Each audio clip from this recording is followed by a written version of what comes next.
මහිතන්නේ ඇතරම ඔබතුමා මුස්ලිම් විවාහ නීතිය පිළිබඳව හරියට දැනුවත්ව ඒ පිළිබඳ කරුණු කාරණා කියන්න.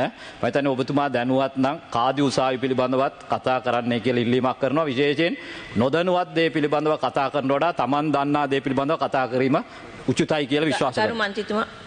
ඔබතුමා මම ඒක දැනුවත් කරන්නම්. ඒක මම කියුවේ UNDP රිපෝට් එකක්. ඔබතුමාලාට ඒක ගැන අයිඩියා එකක් නැත්නම් ගිහිලා UNDP රිපෝට් එකක් 2024ක් UNDP රිපෝට් එකක් බලන්න. ඒගොල්ලෝ කියලා තියෙනවා human rights violation කියලා less than 12 year old woman කෙනෙක් ඔයා බදලා දෙනවා කියන්නේ ඒක human මගේ වෙලාව දෙන්න එපා. හරිද? ඒක UNDP රිපෝට් එකක්. ඔබතුමා ඒක මම ඔබතුමාට දෙන්නම්. මගේ වෙලාව දෙන්න එපා. මගේ වෙලාව නාස්ති කරන්න එපා. හරිද? එතකොට ඕගොල්ලෝට මොලේ නැත්නම් මට කිසි කරන්න දෙයක් නැහැ. එතකොට අපේ அதே நேரம் எங்களுடைய நாட்டிலே 27.9 வீதமான பெண்கள் சைக்காலஜிக்கல் அபியூஸ் எனப்படுகின்ற அபியூஸினால் பாதிக்கப்படுகிறார்கள்.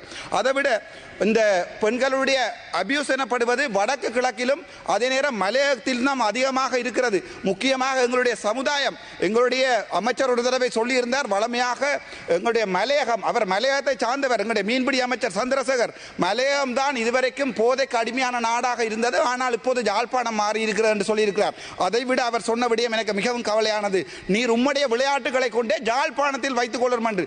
இந்த கரடி என்னுடைய யாழ்ப்பாண பிரதேசத்துக்கு ஒரு பாராளுமன்ற உறுப்பினராக வர தகுதி இல்லாத ஒரு விலங்கு. ஏனென்றால் இவர் எங்களுடைய யாழ்ப்பாண மக்களால் தேர்ந்தெடுக்கப்படாதவர், இவர் தேசிய பட்டியலிலே வந்தவர். இந்த வகையான விலங்குகள் எங்களுடைய யாழ்ப்பாணத்தின் மரபையும் கலாச்சாரையும் கொச்சைப்படுத்துகின்றன.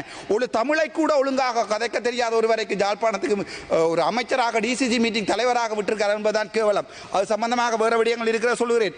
அதைவிட உங்களுக்கு தெரியும், பாதிக்கப்பட்ட பெண்களால் இலங்கை சனத்தொகையில் மொத்தம் 4.5% குழந்தைகள் பாடசாலையிலிருந்து நிற்கிறார்கள். ஆகவே நாங்கள் பெண்களுடைய மனநிலைமை மற்றும் அவர்களுடைய டொமஸ்டிக் வயலன்ஸ் சொல்லுவார்கள், அது சம்பந்தமாக சற்று ஆழமாக சிந்திக்க வேண்டும்.